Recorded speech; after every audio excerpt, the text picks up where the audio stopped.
ngrumetiyu mancat dayaning wire Rasi Wisrawa wis lulus Prabu Sumalira aja wentah jalma wadak denawa wis lebur prandene nagring alengka prahara nimbrung nekani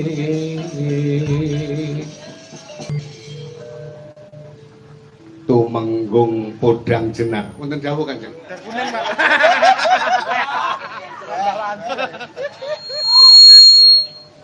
nging le balik nggonmu lumaku ana wigati apa kula dipun paiben kaliyan wadyabala kathah dipun bengoki para punggawa dipun bodhok-bodhokaken podang jenar dipun mendhok-mendhokaken kok iso saged dasare apa lho budalan iki badhe dateng pundi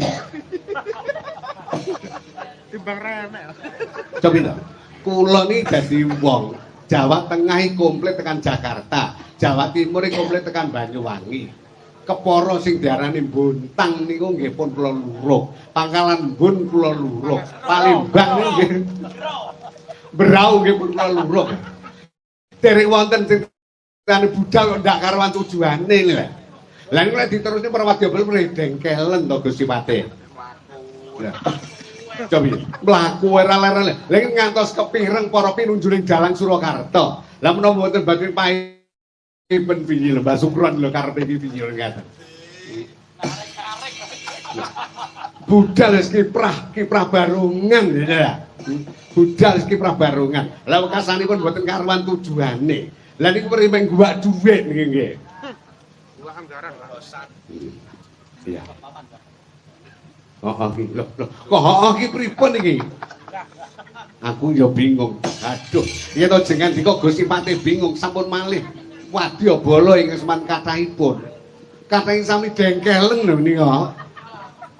Iki lho budale iki nang ndi? Pisandan tan pindho kumpul kaping 3 kabodholaken. Ya wi, njang karo midhanget. Gatar tambur bandene mangungkung asuling slupret terus nindi rumpet mureh terus nindi gatar tambur bandene mangungkung asuling slupret terus nindi lah sing iki tujuane dateng pundi ora sak kok golek ibukune ora temu kuwi kentrok kowe malahan kok medhot kapan malah kentrok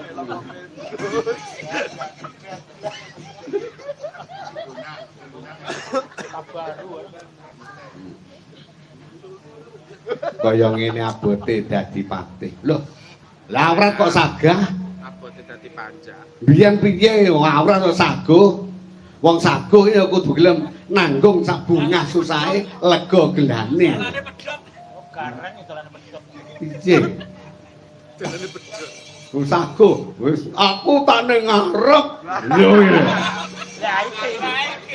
aku tak ngarep ngidul terus ngulon ngalor panggaitane lembu peteng ini piye lho. Monggo sing macet iki kulone lembu peteng lho. Kula rumiyin gadah kanca penggambang iki sampun seda. Lah kene sawah. Aku tak linggung. Monggo jaman semanten Mbah Sukron iki ya mek L300 sitok kuwi. Lah ngene menggok kene, muni menggok kene lho nabraki memean. Piye to Mbah? Iki ngendi iki? Oh. Kurang ngulon. Biyen ra ngene iki. Pripun iki nalare pripun? Jenenge budalan kok ndak keran sing dituju niku lajeng pripun dadosipun? Ora ngerti Gusti Muratu Kencana Wulan nggone kepareng dawuh marang Patih Candrasena. Pisan dandan pindho kumpul ping 3 kabodholake. Aku ya wis matur bodol dateng pundi Gusti Putri ora iso budal wadyabala rasah dadi patih piye ame dipecat to Pak lho lha sing mula banjur tak budalake ing dados korban para wadyabala menika para punggawa tur rombongan dinani korban nggih mboten Dewe kados pundi? Wis iki wis anu dikrumpuni pisan iso oleh 7 bengi. Engko bayarane sakwise oleh 7 bengi jadi ngono. Ini baru dihitung lho. Ya mek 5 bengi. Sik lho, sik. Kowe ora ngerti, Gustimu Kencana Wulan kuwi kepareng-paring dawuh. Nalika durung dadi garwaku, arep dadi garwaku, ngendika 2 perkara, 1 aja nganti disaruwe, 2 aja nganti dipengi. Apa wae sing ditindakke, apa wae sing dicakke, aja nganti disaruwe, aja nganti dipengi. Lan ngene, kowe ngerti ora? Gustimu Ratu Kencana Wulan asline wong endi ngerti ora? Lho. Mboten. Kapan, Pak? Kandha arum cahyane angang wong kundha gampang manut kalong sekati nang elo pengasih.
Diatur model ngeten iki. Niki benjing wonten sing wangsul ora tekan ngomahe kliwat nganti tekan Karangkates. Mikir lah.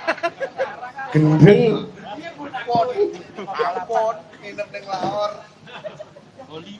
Kowe ngerti lah Gustimu. Mboten. Gustimu Ratu Kencana Wulan ki wong endi ngerti ora? Ketingalipun liar sanget. Liar piye? Lis rawuh niku. Nuwun sewu.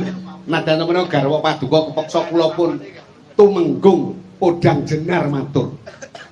Rumansaku wong wedok wis rawuh karo ratu lanang-lanang niku lho. Wah, ngrangkul suengok. Wah. Kula ngantos gumun, kok mboten isin, mboten yen ngetaken. Wis dadi perjanjian apa wae ora dileke. Burang nih bojo model ngono kuwi. Lagi tumaki wong liya barang sampean nggih meneng mawon, meneng ae. Kowe iya. Lah bojo model piye ngoten niku?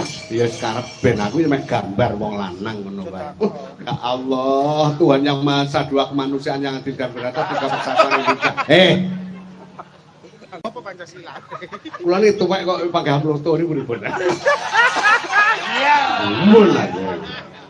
Kowe arep takon, nggih.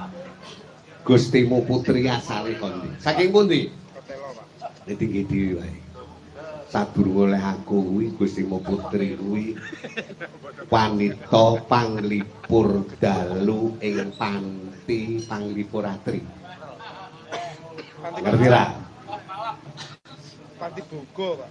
Panglipur dalu ing panti Panglipur wengi. Tukang nyanyi ning karaoke. Kira Gustimu putri asline dudu Kencana Wulan. Namanipun sinten? Tinggi dhewe wae. Asline Wakinah. Masih iya. Wakinah saka ing desa Karatan. Desa Karatan. Kecamatan pundi lho? Linepenan.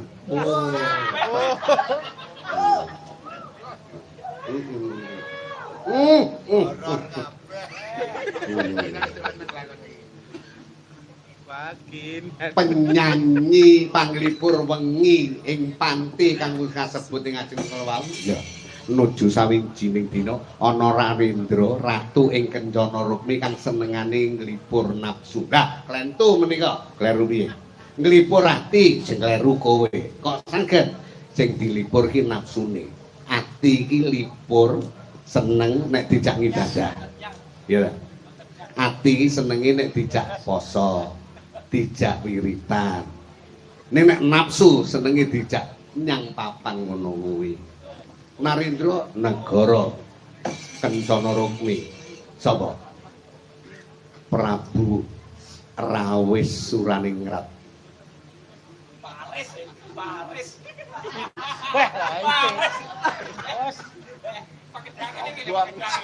Ingkang kula remeni leling guyu dadak mikir sik lho jan men tenan.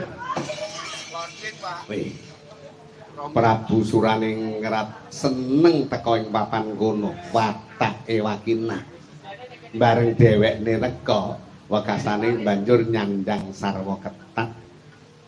Semu pamer pantat, nggone lenggah ora mekakat. Kepara wakinah wani numpangake pupune ana dhuwure pupune Sinuwun Suraningrat. Baik, yo. Cemoy. Keprananing penggalih Prabu Suraningrat wakinah ki mau tur dirabi. Lho. Dirabi ya. Diboyong menyang kraton ning wakinah gelem paton dadi prameswari. Tenan sida dadi prameswari jenenge kelawan ingkang Sinuwun Suraningrat banjur dikubur diganti Kencana Wulan.